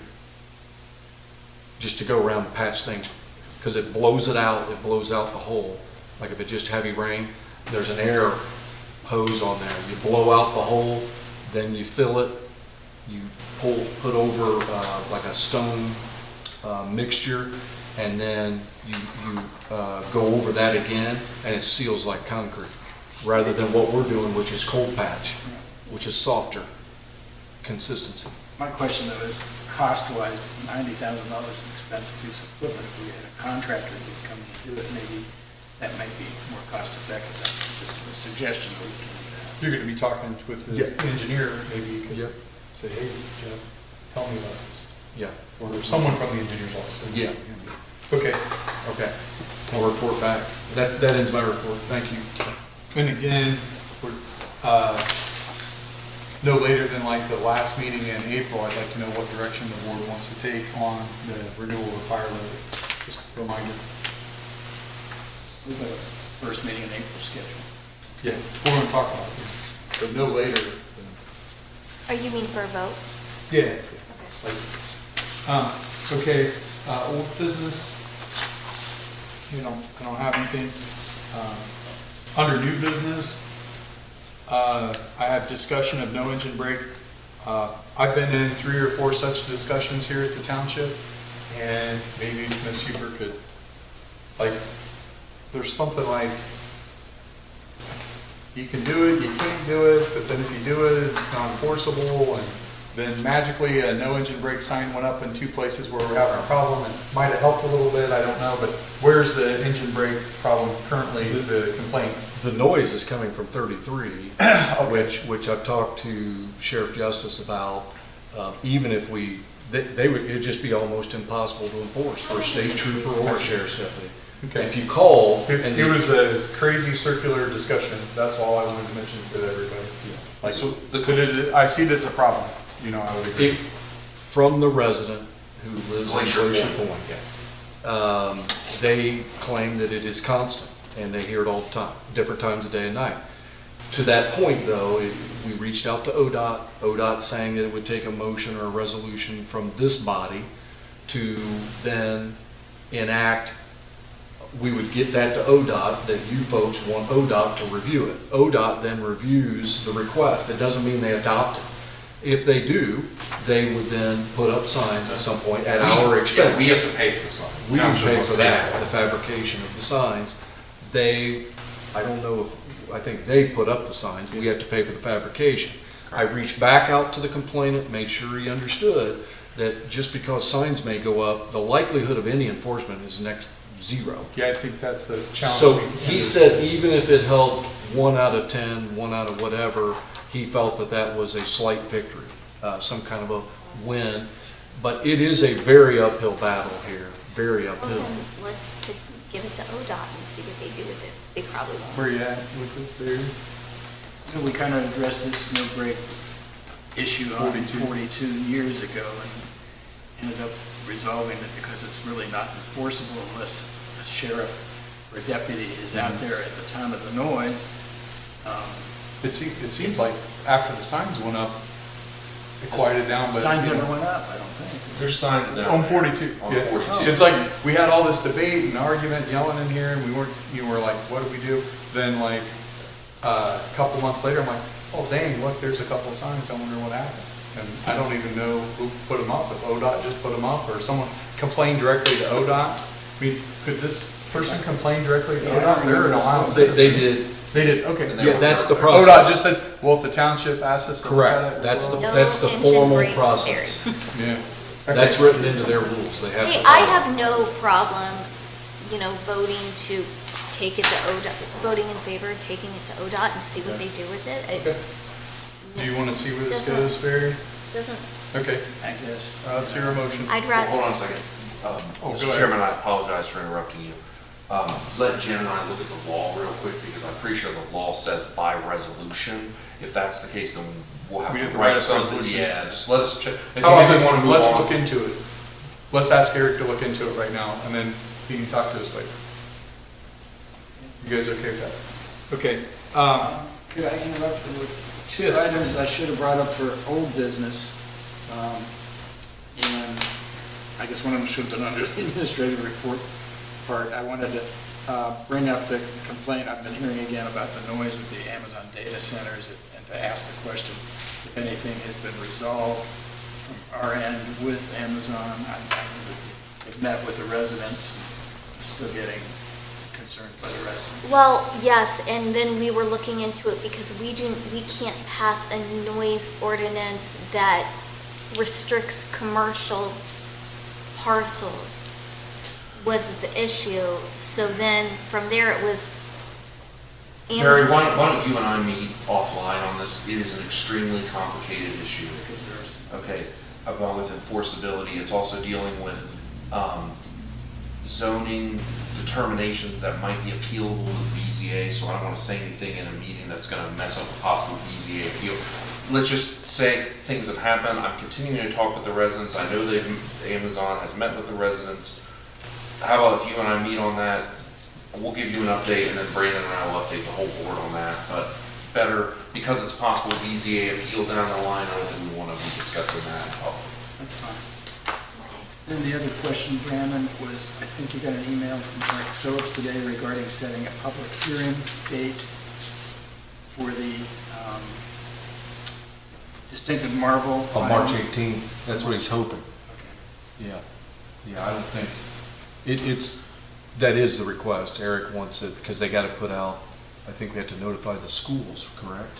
Well, the email that I got was, earlier today, was that notices have to go out tomorrow to the school districts, which I don't have copies of those notices to go out. Wait a So, second, there, Well, he would provide those notices to the school. That was unclear from his resolution, or from his email, I mean. I mean, part of the reason to put that resolution now is so that when he's here on the 18th, we can cover two birds with one stone. Because we've got the. but did Eric give them what they needed? I think so. Because Brandon? they, You have it? Were we scheduling a hearing, or were we just going to I'm trying to have him find do a his email. presentation our next meeting, just put him on the agenda? No, we're scheduling the hearing. Is that correct? That's what yes, that is correct. Schedule. For zoning or for tax? how The weird tax is it? related item. We Has the cooperative board talked about this, or is this something different? This is one that we talked about over a year ago and agreed to proceed. Okay, then. yep, I If do you recall, that I do recall. conversation. So he's resolved some issues, there were some issues regarding, well, I can't really Yeah. discuss it at this point, but there were some legal issues that he did get resolved finally today, and the request was for us to put it on our agenda for March 18th, as part of the resolution. Well, we could put it on our agenda. We've got 2 weeks to do that, right? We could do it the day before, or whenever she sends. We have to do a resolution tonight in order for them to Well, notify. I can't do any everybody resolution else. unless it's written up ahead of time, or I'm gonna booger it up and then we'll be another meeting going Did he on. provide? That's No. what I'm asking Brandon to Okay. take a look at. He didn't provide me anything other than What time did you get this email? I'm trying to This find it. afternoon, it was, I can look through. Can we it. follow up, and if necessary, we could just, I don't see it. I know I have it, I just don't see I it. don't, okay, so Sitting here. 2 things. Chief, let me try to help out here. Yep, please. Trustees, you're all wonderful people, and it's getting late, you've been here a long time. Regarding the noise engine brake request, Ms. Huber's suggestion is, yeah, it really needs to be a resolution, meaning we're gonna have to write something up, and ODOT is also asking for like a sketch of the area, so there's some background work that I'm gonna have I'll to draw do. a picture. So, careful. We all have our skill set, Joe, He's got an etch a sketch in the car. So we can come back with that for the board's consideration or not at the next meeting. Regarding the question, where Brandon found this stuff about the enterprise incentive agreement. He says that the prosecutor's working on finalizing the easy agreement. We'll get this to you for your review. The prosecutor is preparing the notices to the schools that will need to go out no later than tomorrow. The Board of Commissioners will consider the abatement on Wednesday, March 19th, if we hear it on the 18th. Okay, but I have a question. So he wants us to pass a resolution or set a hearing? Set a hearing. Because then he wants to put out a note. I don't have a problem setting. It just says, can you place this on the trustee docket for your meeting on March 18th? I will be there for this incentive and also for the presentation regarding the edict. It doesn't say anything about, Add it to the agenda. it just I think says we're add it asking to to the add it agenda. That's what he's asking. Is it a hearing though? Because he needs to give notice to the schools by law? What time did you get this email? This came at 1:16 today. Call him and ask him, would you call him and ask him what he Just wants? ask him to be on the agenda, or if we need to do something formal, and if Thane wrote up something formal for us to do. Okay, I've got this acknowledgement of receipt of certain contributions from Jerome Village, but I don't have anything in my packet. The gentleman who was going to be speaking to you about that, Mr. Chairman, other members of the board, was Mr. Caldwell, but in his absence, I can cover down. Let's put it on the, okay, go ahead. It's very simple. There are certain, Jerome Village has to give certain contributions to the township from the NCA funds. There's a variety of categories in a large spreadsheet that Mr. Caldwell's been tracking for many, many years. There is one category that is now complete, and that is they have given the amount of contributions up to $500,000 that was required based on the number of zoning certificates that were issued in Jerome Village. And so Robert was requesting that the board just pass a motion saying that they accept that contribution as being complete. There are many other contributions that they have to continue to give, and he's continuing to track those, but it is simply a request to acknowledge that they have fulfilled the contribution that was required based on the number of zoning certificates issued within Jerome Village. If you're not Is this a supplemental zoning fee on No. top of the regular? No, it's a contribution from the NCA to the township. And who's requesting this? Robert wanted this. We'll have Robert explain. Yeah, if you want to just. All we have to do is make a motion to accept the receipt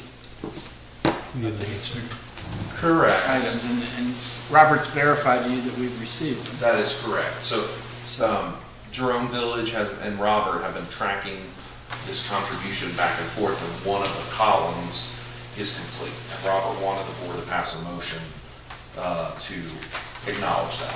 So moved. Second? Thank you, Roll call. Brandon. Mr. Adler, Yes. Mrs. Davis, Yes. Mr. Kraft. Yes. All right, thank you. I We'll pass think it. he got a hold of Eric Phillips, so we'll clarify that. Okay,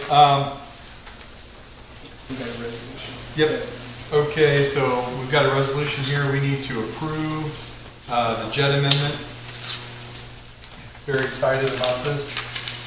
I'd like to move that we approve a resolution approving and authorizing the execution and delivery of an amendment to the Joint Economic Development District contract by and between the City of Marysville and Jerome Township, Union County, Ohio. Second. Roll call. Mr. Adler, Yes. Ms. Davis, Yes. Mr. Kraft. Yes. Mr. Chairman and other members of the board, before you leave, it doesn't have to be right now, but there are 2 copies of that resolution and 2 copies of the agreement. So I'm going to be, if you don't want to do it right now, that's fine, but you want to do it right now? Okay, all right. All right. Mr. Phillips said all it needs is just added to your schedule. Okay. Oh, That's it. no We can do that. Agenda. We can do that. Not a Thank problem. you for doing that. So it's not a formal, No, just Okay. needs added. okay. And I will take care of We that. need to make a motion that we agree to add to our agenda. Oh, I don't think we No, I'll need just to. add it. Okay. Okay, Okay. Want to do announcements while we're signing? sure. Sure. Moving along.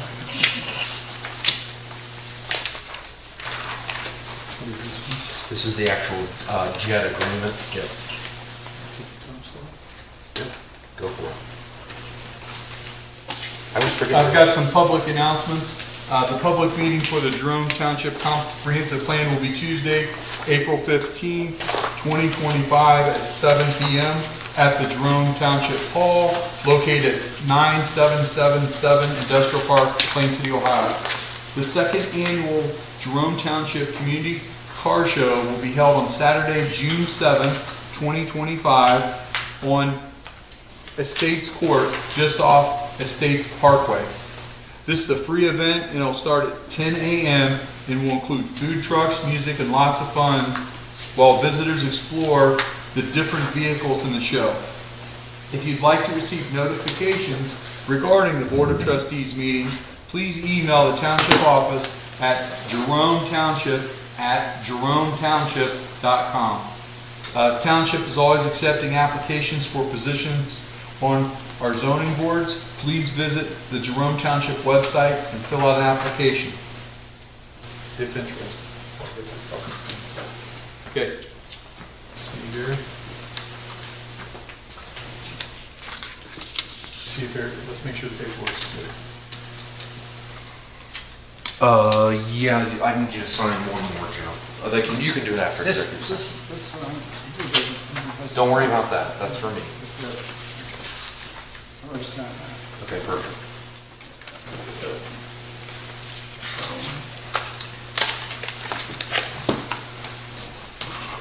Don't worry about that one.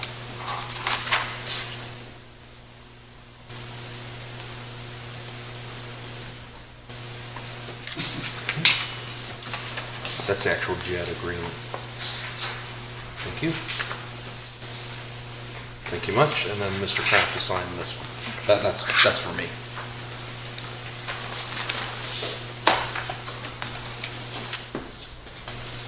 Poor Robert, he didn't sound healthy, did he? No, he sounded bad. Thank you, sir. Thank you for your patience.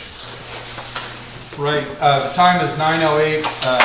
I move to adjourn into executive session pursuant to Ohio Revised Code 121.22G8 for the purposes of considering confidential information related to negotiations with other political subdivisions with respect to the request for economic development assistance that is to be provided or administered pursuant to Chapter 715 of the Ohio Revised Code, and by unanimous quorum to determine the executive session is necessary to protect possible investment or expenditure of public funds to be made in connection with the economic development project.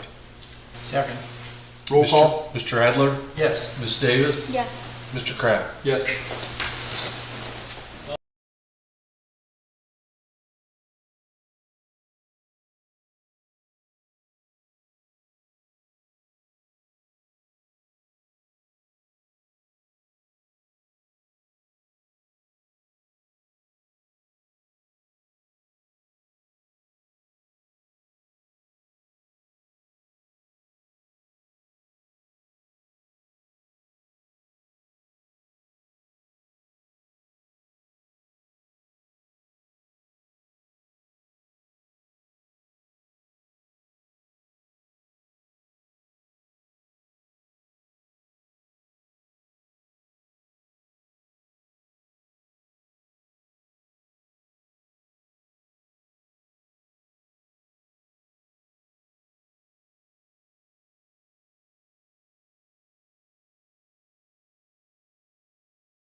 You guys are back? Are they both? Yep, we're live. Live? All right, time is 9:47. I move that we adjourn executive session.